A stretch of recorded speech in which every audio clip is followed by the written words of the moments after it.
Listen, I need to tell you something important. My name is Valkor, and I am what you humans would call a royal advisor. Well, I was a royal advisor. Past tense. Very much past tense, because what happened 3 cycles ago changed everything. And I mean everything. About how the Galactic Council views your species. You see, we thought we understood humans. We really did. We had studied you for decades. We knew about your wars, your conflicts, your tendency to blow things up first and ask questions later. We laughed about it, actually. The hairless apes who couldn't even leave their own solar system without strapping themselves to controlled explosions. Hilarious, right? Wrong. So incredibly, catastrophically wrong. And I am getting ahead of myself. Let me start at the beginning, back when I still had all my limbs and my dignity intact. The throne world of Shakara is beautiful, or at least it was. Towers of blue stone reaching into purple skies, marketplaces filled with traders from 1,000 worlds, and at the center of it all, the Palace of Eternal Glory. That is where she ruled, Queen Vizara, the Magnificent, Empress of the Shakaran Empire, conqueror of 7 sectors, and the biggest mistake the galaxy ever made. She was magnificent, I will give her that. 10 feet tall, scales that shimmered like polished emeralds, 4 arms that could snap a Gordanian battle steel beam in half. She had ruled for 200 years with an iron fist and a sharp mind. Every species in her empire feared her, respected her, or both. But Vexara had one tiny, insignificant, absolutely catastrophic flaw. She was bored. 2 centuries of conquest, political maneuvering and executing traitors had lost its appeal. She wanted something new, something exciting, something that would make her feel alive again, and that is when the human delegation arrived. Now, the humans had only recently achieved faster than light travel. They were babies in galactic terms, stumbling around with their primitive fusion drives and their endearing belief that they were special. The Council had sent them an invitation to join the galactic community, mostly as a joke. Nobody expected them to actually show up. But they did. 3 ships, if you could call them that. More like tin cans with engines strapped on. They limped into orbit around Shakara Prime, broadcasting greetings in 40 different languages, including 2 dead ones. It was adorable. Really, like watching a toddler try to negotiate with a warlord. The delegation consisted of 5 humans. Their leader was a man named Marcus Vale. And oh, what a man he was. 6'2", broad shoulders, dark hair with just a touch of gray at the temples, and these absurdly blue eyes that seemed to see right through you. He walked into the throne room like he owned the place, wearing a simple black suit instead of ceremonial armor. The audacity of it made half the court gasp. The other half wondered if he was suicidal. I was standing 3 steps behind the throne, as was my duty. I watched Queen Vizara's face as Marcus Vale approached. Her eyes, usually cold and calculating, suddenly lit up with something I had never seen before. Interest. Your Majesty, Marcus said, bowing exactly the correct amount for a visiting dignitary. Someone had done their homework. On behalf of the United Earth Coalition, I bring greetings and an offer of friendship. His voice was deep, confident, completely unafraid. Most species trembled when addressing the Queen. This human sounded like he was discussing the weather. Vexara leaned forward on her throne, all 4 hands gripping the armrests. "The human," she purred. "How delightful. Tell me, Marcus Vale of Earth, what makes you think your primitive species has anything to offer us?" Any other being would have stammered, apologized, possibly soiled themselves. Marcus just smiled. "Because we are survivors, Your Majesty. We have fought wars that lasted generations. We have split the atom and walked on our moon. We have taken a poisonous rock covered in predators and made it our home. We do not have the technology or the power of the great empires." He paused, that smile widening. "But we have something you might find interesting." "Oh." Vizara's tail, a thick muscular appendage that could crush stone, began to sway slowly. I knew that sign. The Queen was intrigued.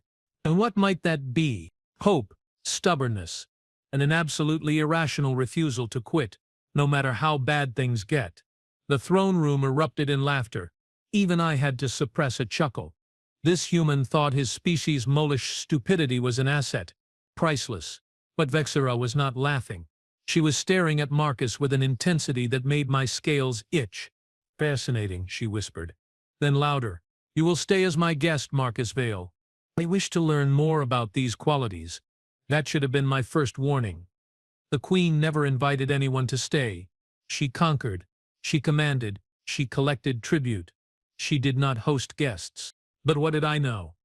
I was just an advisor, a very nervous advisor. The humans were given quarters in the Eastern Wing, luxurious by their standards. Probably, I was assigned to be their liaison, which was fancy talk for spy. I was supposed to watch them, report back on their habits, their weaknesses, anything useful. What I found instead was bizarre. Humans are weird. No, let me rephrase that. Humans are aggressively, confusingly, wonderfully weird. They ate strange foods. They exercised for fun. They told jokes that made no sense but laughed anyway. One of them, a woman named Harper Steele, spent 3 hours rearranging her quarters because the bed was not facing the right direction for optimal sleep. When I asked why it mattered, she said something about feng shui and cosmic energy, then admitted she was making it up just to see my reaction. They were testing me, seeing what I would believe. I failed that test. But Marcus was different from his companions. While the others explored and laughed and adapted with alarming ease, he spent his time in the palace library, reading, learning, absorbing everything about Shakaran history, culture, and law. "You are a scholar?" I asked him one evening, finding him surrounded by data tablets. "I am a soldier," he replied without looking up. "But soldiers who do not study history are doomed to repeat it." "You expect war?" Now he looked at me. Those blue eyes were sharp, analytical. "I expect nothing, Velkar. I prepare for everything." Chills ran down my spine. This human was not the primitive savage we had assumed. He was dangerous, in a way I could not quite define. But the Queen saw something else entirely. Over the next several weeks, Vexara summoned Marcus almost daily. Private meetings, just the two of them, and occasionally me standing awkwardly in the corner. She asked him about Earth, about human customs, about war and peace and everything in between. He answered honestly, never flattering, never cowering. And slowly, terrifyingly, I watched the most powerful being in 7 sectors fall in love. It was not romantic love, not at first. It was fascination, obsession, the desire to possess something rare and valuable. Marcus represented everything Vexara thought she had lost: challenge, mystery, uncertainty. She wanted him. And what the Queen wanted, the Queen took. "I have decided," she announced one morning during the daily council meeting. "I will take Marcus Vale as my royal consort." The council chamber fell silent. You could have heard a pin drop in a vacuum. "Your Majesty," I said carefully because someone had to say it, "he is human. The bonding rituals alone would kill him. Our biology is completely incompatible. Then we will adapt the rituals." Her tone left no room for argument. "The council will never approve. Taking a consort from a primitive species sets a dangerous precedent. I am the Queen. I do not need approval." This was going south fast. "Your Majesty, please, think about the political ramifications. The other empires will see this as weakness. They will see," Vexara interrupted, her voice dropping to a dangerous growl, "that I take what I want when I want it. Send word to Marcus Vale. He will accept my offer, or his delegation will be denied trade rights forever." It was a threat thinly veiled as a proposal. "Marry the Queen or condemn your species to isolation." I found Marcus in the gardens, watching a fountain that displayed water in zero gravity, creating flowing spirals in the air. He looked peaceful, contemplative. "She wants to marry you," I said without preamble. "I know." He did not turn around. "She told me yesterday." And I told her no. My hearts, both of them, stopped. "You what?" I said no. Now he looked at me and his expression was sad. "I am honored, truly. But I cannot accept. I have someone waiting for me back home. Her name is Elena. We have been together for 15 years. She is my heart, Velkor, and I will not betray her, not even for an empire." "Oh no. Oh no, no, no. You do not understand," I hissed, grabbing his arm. "The Queen does not accept rejection. Nobody has ever refused her. This will end very badly." "Then it ends badly." Marcus gently removed my hand. "But it ends with my integrity intact. Humans. Stubborn. Suicidal. Stupid." I reported back to the Queen immediately, hoping I could soften the blow somehow. I could not. Vesara listened to my explanation in silence. Her face showed no emotion. Her tail had stopped moving. Add signs. All of them. He refused. She said flatly. Yes, Your Majesty. He has a mate bond already, a human custom that— I do not care about human customs. Her voice was ice. I care about what I want, and I want Marcus Vale. Your Majesty, perhaps we could negotiate. The humans value trade. Technology. We could offer them. I do not negotiate. Velcor. I take. She stood, all 10 feet of her, scales bristling with barely contained fury. If Marcus Vale will not give me his heart willingly, then I will take it literally. Summon the blood priests. We will perform the extraction ceremony at sunset. His heart, preserved in crystal stasis, will sit beside my throne forever. A reminder that what the Queen desires, the Queen receives. My blood turned to ice water. Your Majesty, you cannot. He is a guest. He is a diplomatic envoy. Killing him would violate every law. Laws? She laughed a harsh sound. I am the law, and this human needs to learn that no one rejects Vesara the Magnificent. She was serious. Completely, terrifyingly serious. I ran, not walked. Ran through the palace corridors to find Marcus. He needed to leave immediately, escape before sunset. Maybe steal a ship, hide in the lower sectors, anything. But when I burst into his quarters, he was calm. Too calm. She is going to kill you, I gasped, out of breath. The extraction ceremony. They will cut your heart out while you are still alive and preserve it as a trophy. You need to run. Marcus stood from his chair slowly, deliberately. I am not running, Velcor. Are you insane? Did you not hear me? She will literally rip your heart from your chest. I heard you. He walked to the window, looking out over the city. But if I run, she will hunt me. She will hunt my crew. And eventually she will turn her attention to Earth, to Elena, to everyone I love. Running just delays the problem. So you will just let her kill you? No, he turned back to me. And suddenly I saw it. The soldier he claimed to be, the warrior hidden behind the diplomat. I am going to make sure that when she kills me, the entire galaxy sees what she really is, a tyrant, a murderer, someone who needs to be stopped. That is suicide. Probably, he smiled, but it was not a happy expression. But you know what humans do best, Velcor? We make a statement. We draw a line. And when someone crosses that line, we make them regret it. You are just one man. Yes, just one man. His smile widened. But I am human. And humans are very, very good at making sure everyone goes down with them when they fall. Before I could respond, his hand moved to a small device on his belt. A communicator. I realized. Human technology. Primitive but functional. He pressed a button. This is Vale to all Earth vessels, he said calmly. Execute protocol Scorched Earth. I repeat, execute protocol Scorched Earth. Authorization code Harper Steele knows why the bed must face east. Static crackled. Then a woman's voice. Harper Steele herself. Authorization confirmed. Marcus, are you sure? I am sure. Tell Elena I love her. Tell her I am sorry. And tell her to burn them all. Copy that, Commander. See you in hell. Steele out. I stared at him. What did you just do? Marcus walked past me, heading for the door. I sent a message home, Velcor. You see, those 3 tin cans that brought us here, they were not just transport ships, they were relay stations.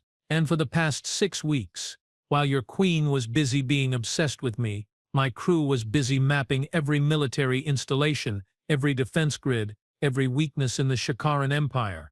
My stomach dropped. Earth knows exactly where we are. They know exactly what happened. And they know that if I do not report in by tomorrow morning, it means I am dead. Which means the Queen broke galactic law. Which means Earth is no longer bound by diplomatic protocols. He looked back at me, and his eyes were hard. Which means they are coming, Velcor. And they are bringing every ship, every weapon, every stubborn, irrational, vengeful human they can find. But you only have 3 ships. We have a fleet of thousands. You cannot possibly— Cannot? Marcus laughed. A sharp bark. Cannot is our favorite word, Velcor. We cannot survive on Earth. We cannot reach the stars. We cannot stand against empires. And yet here we are. Every single time someone tells us we cannot do something, we find a way to do it anyway, just to prove them wrong." He walked out. I stood there alone in his quarters, realizing with growing horror that we had made a terrible, terrible mistake. We thought humans were weak, primitive, harmless. We were wrong on every count. Sunset came too fast. The ceremony was held in the grand arena, because of course it was, but Vasudha wanted everyone to see.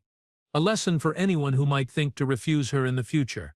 Thousands gathered, nobles, soldiers, merchants, all come to watch the execution disguised as a ceremony. Marcus was led out in chains, which was overkill really. He walked calmly, head high, looking around at the crowd with what I can only describe as pity. The blood priests began their chanting. Ancient words in a dead language, calling upon powers that may or may not exist. The queen sat on her throne, positioned for the best view, her face a mask of cold satisfaction. "Marcus Vale," she announced, her voice amplified across the arena. "You refused my offer of consort. You rejected the greatest honor in the empire. Therefore your heart will serve me in death as it would not in life." Marcus looked up at her. "You could have just accepted no," he said quietly. "You could have let me go home, but you could not stand the idea that someone might not want you. And that, your majesty, is why you are going to lose." "Lose?" Vexara laughed. "I am about to win." "No." Marcus smiled. "You already lost. You just do not know it yet." The head priest raised his blade, a curved thing designed to cut through flesh and bone. He positioned it above Marcus's chest. The crowd held its breath. And then the sky exploded. Not metaphorically. Literally.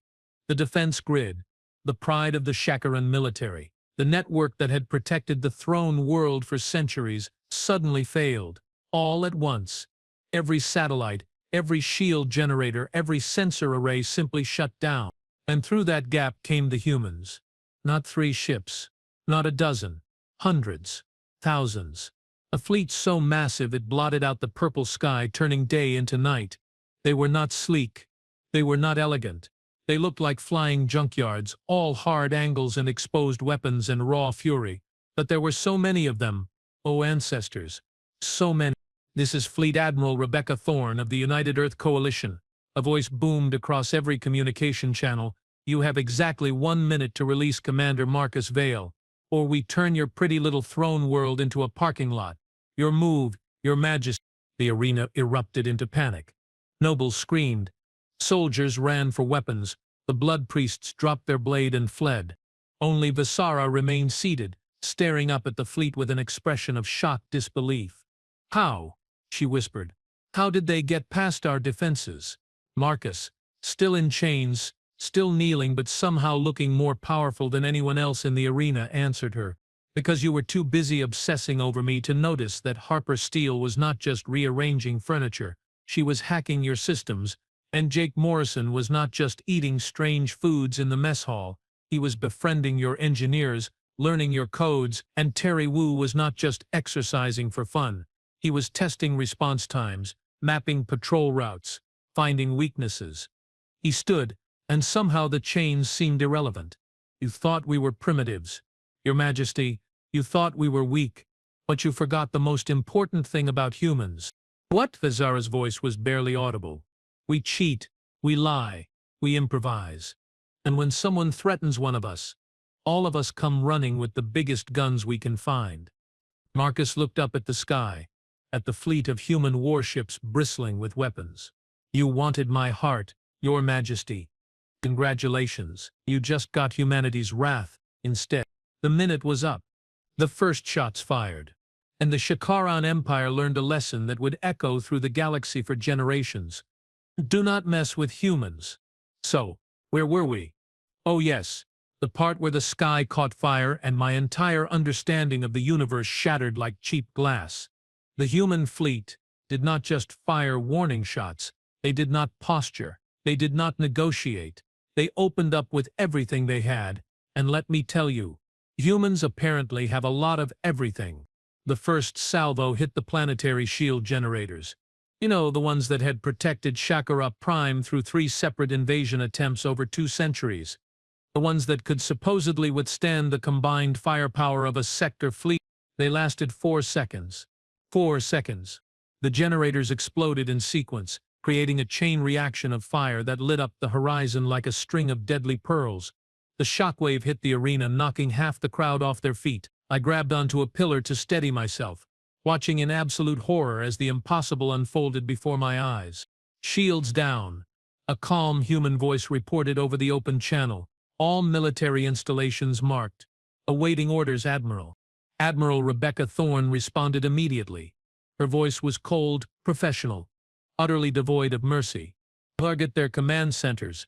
Fire at will." The second wave of destruction began.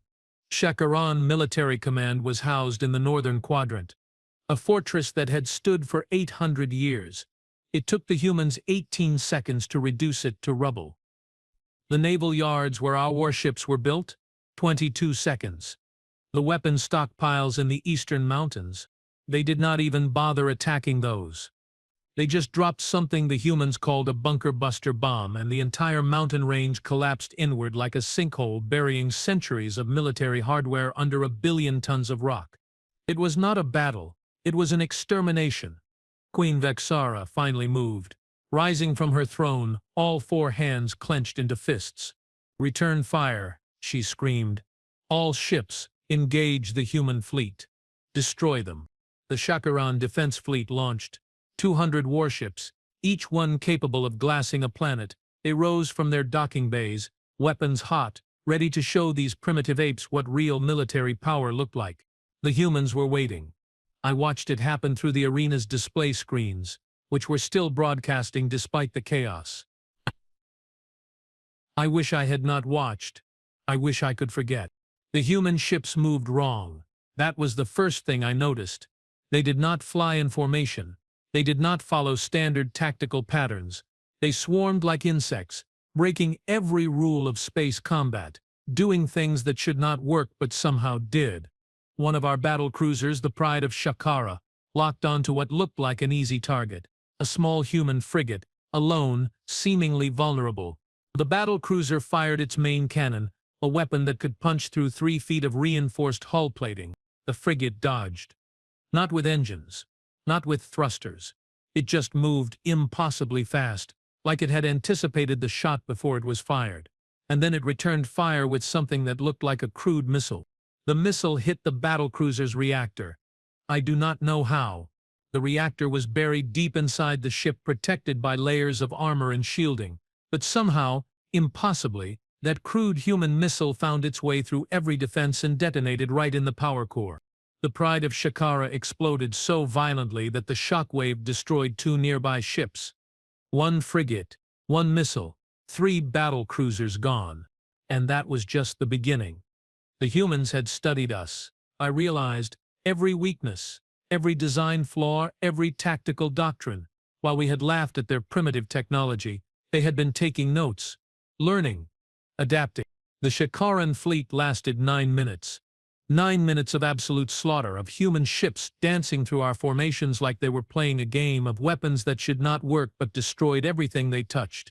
When it was over, 200 Shakaran warships were reduced to debris fields, and the human fleet had lost exactly 6 vessels. 6. The arena had gone silent. No one screamed anymore. We were all too shocked, too horrified, too busy trying to process what we had just witnessed. Marcus Vale, still kneeling where the blood priests had left him, looked up at Queen Vexara. "I tried to warn you," he said quietly. "I told you. Humans are survivors. We learn fast. We adapt faster.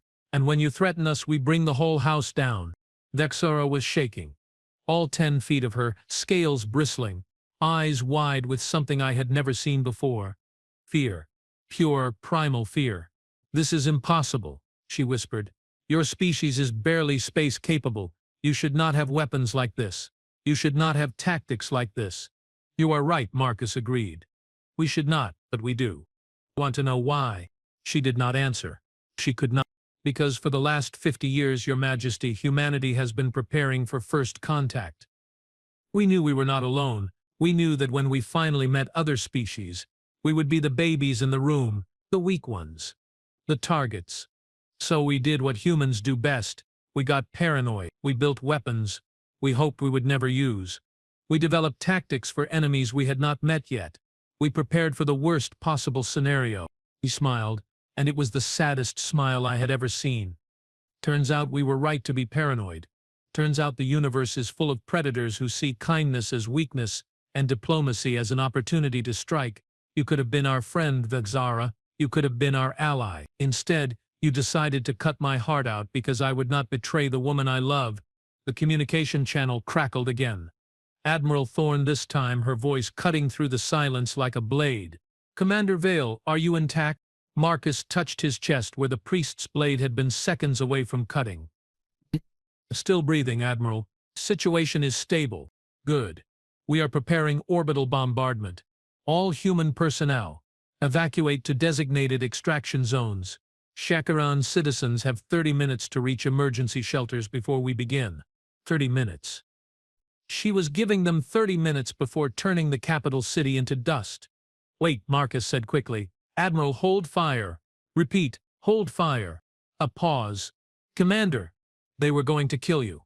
"They were, but most of these people had nothing to do with that decision. They are civilians, Admiral, non-combatants. We do not punish the many for the crimes of one." Another pause. Longer this time. I could almost hear the Admiral grinding her teeth. "You are too soft, Marcus. You always were. Fine. We hold position. But if they try anything at all, I am turning this planet into glass." "Understood." "Understood. Thank you, Admiral." "Veil out?"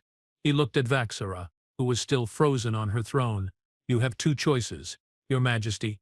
Choice 1, you surrender. You step down from power. You face trial for attempting to murder a diplomatic envoy. You spend the rest of your life in a cell thinking about what you did. And choice 2, her voice was hollow. Choice 2, you fight. My fleet finishes what it started. Your world burns. Your empire collapses, and you die knowing that your pride killed billions." Silence. Long, terrible silence. Then Vexara stood. She walked down from her throne, each step heavy, defeated. She approached Marcus, towering over him even though he was the one with all the power now. "I am queen," she said softly. "I have ruled for 200 years. I have conquered 7 sectors. I have never surrendered to anyone. There is a first time for everything." Marcus replied. She stared at him for a long moment, then slowly, she knelt. The Queen of Shakara, Empress of 7 sectors, Conqueror of worlds, knelt before a human. The crowd gasped. I nearly fainted. "I surrender," Vexara said. "I yield to humanity. Spare my people. Do what you want with me, but spare them." Marcus looked down at her and his expression was complicated. Angry, sad, disappointed. "Get up," he said. "You do not kneel to me. You do not kneel to anyone. That is the problem. You never learned that power is not about domination, it is about responsibility." Vexara stood slowly, confused. Marcus turned to address the entire arena. "People of Shakara, hear me. Your queen made a mistake, a big one. She tried to kill me because I refused her proposal. That is not justice. That is not leadership. That is tyranny." He gestured to the sky, where the human fleet still hovered, weapons ready. "My people could destroy you. We could burn your world and salt the earth. But we are not monsters. We are not conquerors. We are humans, and humans believe in second chances." I watched faces in the crowd. Shock, hope, disbelief. "Here is what happens next," Marcus continued. "Queen Vexara steps down. A council will be formed, representatives from all sectors of the empire, to decide new leadership, fair elections. Real democracy and humanity will help you through the transition. Not as conquerors, as partners, as friends if you let us." He looked at Vexara. "You wanted my heart, Your Majesty. You wanted to own it, possess it, keep it as a trophy. But hearts do not work that way. They have to be given freely. And the only way to earn that is through trust, respect, and basic decency. Things you forgot a long time ago." Vexara's shoulders sagged. "What will happen to me?" "Trial. Her trial. A human judge, a Shakaran judge, and a neutral party from the Galactic Council. Whatever they decide, you will face. But you will live. That is more mercy than you were going to show me. It was over. Just like that. The great confrontation. The battle for Shakara Prime ended not with fire and blood but with words and mercy. The humans were terrifying when they fought. Yes.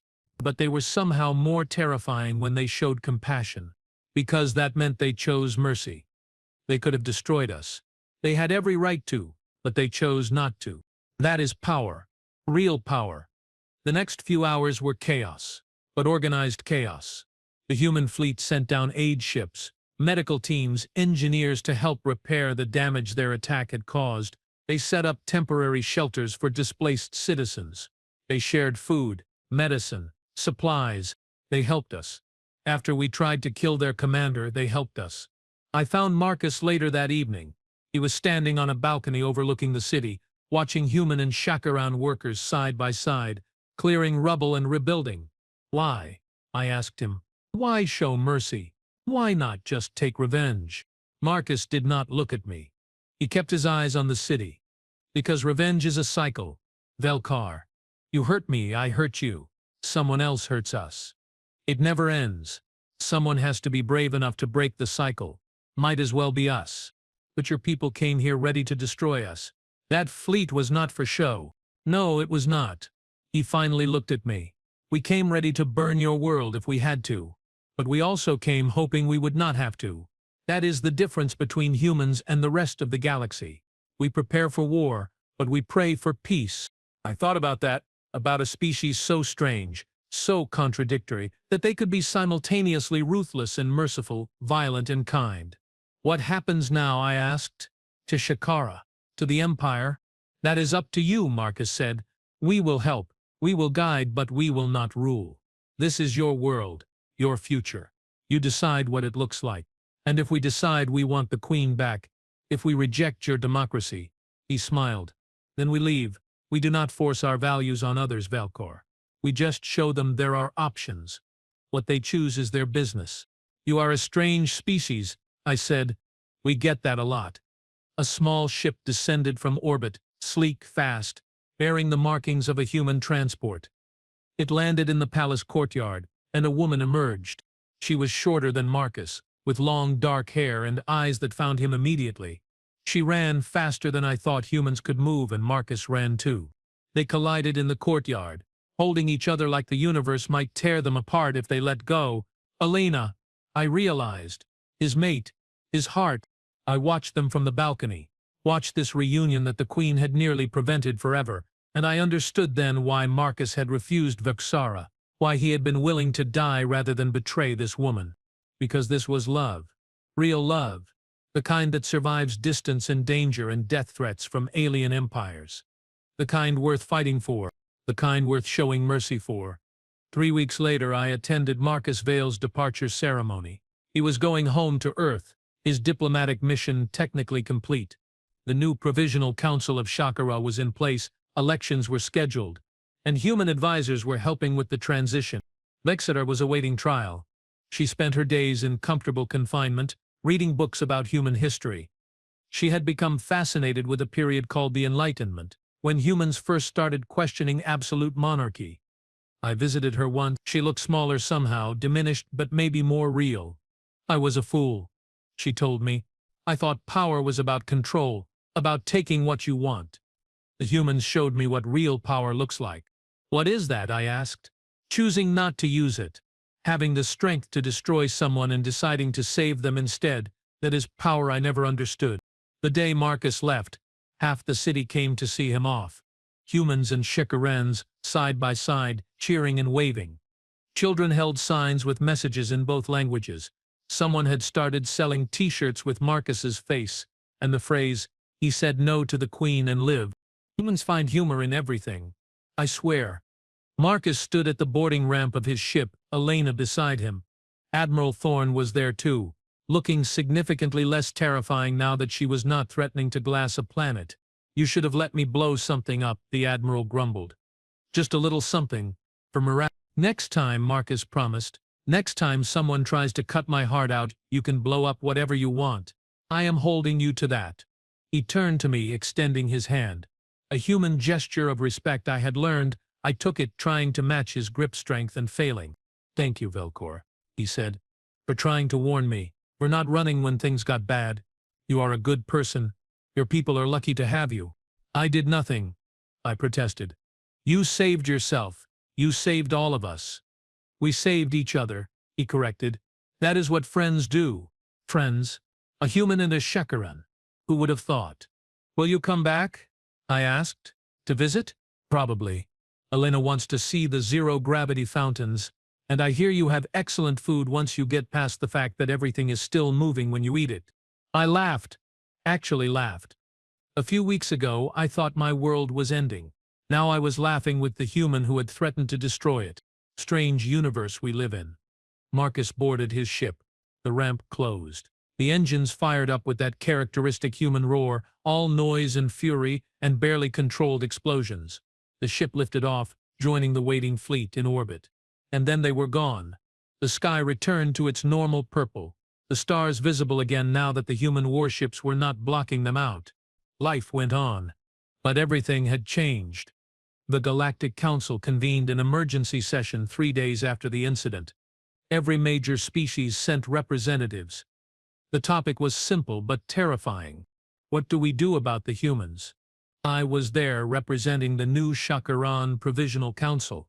I watched species argue, debate, panic over this new power that had appeared seemingly overnight. "They are too dangerous," the Krallian ambassador insisted. "They wiped out the Shakaran defense fleet in minutes." Minutes! What happens when they decide they want our worlds?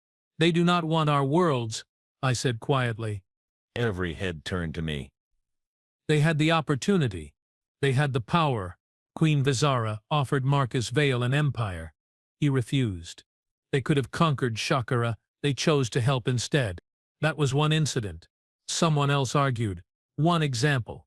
"It proves nothing." "It proves everything," I countered, "because it shows what humans value. They value choice. They value freedom. They could have forced their ways on us, but they did not. They offered help and let us decide our own fate. But they have the weapons to destroy us all." "Yes," I agreed. "They do, and they choose not to use them. That is the point. The question is not what do we do about the humans. The question is what do we do with them. Because like it or not, they are here, they are powerful, and they are offering friendship." Silence in the council chamber. "So what do you propose?" the council chairman asked. I took a breath. This was it, the moment that would define the future. "I propose we accept their offer. I propose we welcome humanity into the Galactic Council. Not as junior partners, not as primitives we tolerate, as equals, as allies." "That is unprecedented," someone sputtered. "They have only been space-capable for decades. They have not earned," I laughed. "They disabled our best defenses in seconds. They destroyed a sector fleet in minutes. They showed mercy when they had every reason to show none. If that has not earned them a seat at this table, then what has?" The debate raged for hours, but in the end, the vote was unanimous. Humanity was offered full membership in the Galactic Council. They accepted. But they also made it clear that membership came with conditions. Human conditions. No more slavery in council space. No more conquest without provocation. No more treating primitive species as resources to be exploited. "We join as equals," Ambassador Harper Steele told the council, "or we do not join at all. And if the council continues to allow the strong to prey on the weak, then humanity will become the protector of the weak. We will be that line in the sand. We will be the ones who say no more." The council agreed. What choice did they have? And that is how humanity changed the galaxy. Not through conquest, not through domination, but by having the power to destroy and the wisdom to build instead. 6 months later, I received a message from Marcus, a simple video call, his face smiling from across the light years. "Hey Velkar, just wanted to check in. How are the elections going?" "Good," I told him. "We elected our first president yesterday, a farmer from the southern provinces. She has never held political office before. The people love her. That is how it should be," Marcus said. "Power to the people who live the life, not the ones who rule from towers." "How is Earth?" "Busy. We are building new ships, training new diplomats." Lots of species want to talk now that they know we are not just going to blow them up. Are you one of those diplomats? He laughed. No. I retired. I am a teacher now. History and political science. Trying to make sure the next generation understands what we did and why we did it. And Elena? His smile widened. She is perfect. We got married last month. Small ceremony, just family and friends. You would have been invited, but, distance. I understand. Congratulations, Marcus. You deserve happiness. So do you, Velkar. So do all of us. That is the whole point. We talked for a while longer about nothing important.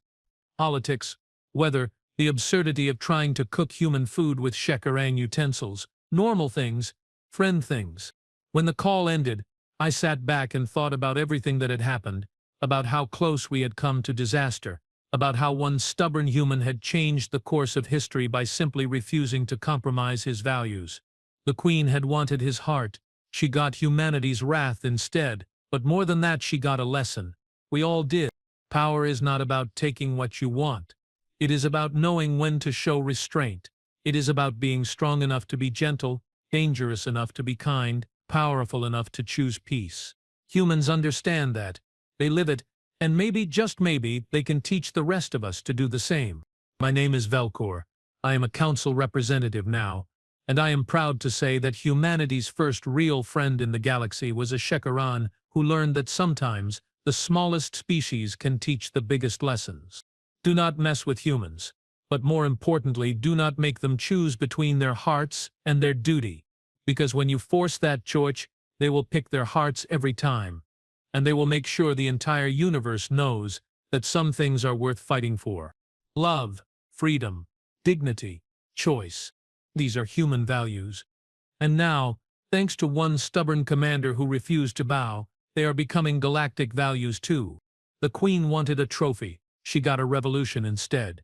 And honestly, that is exactly what she deserved.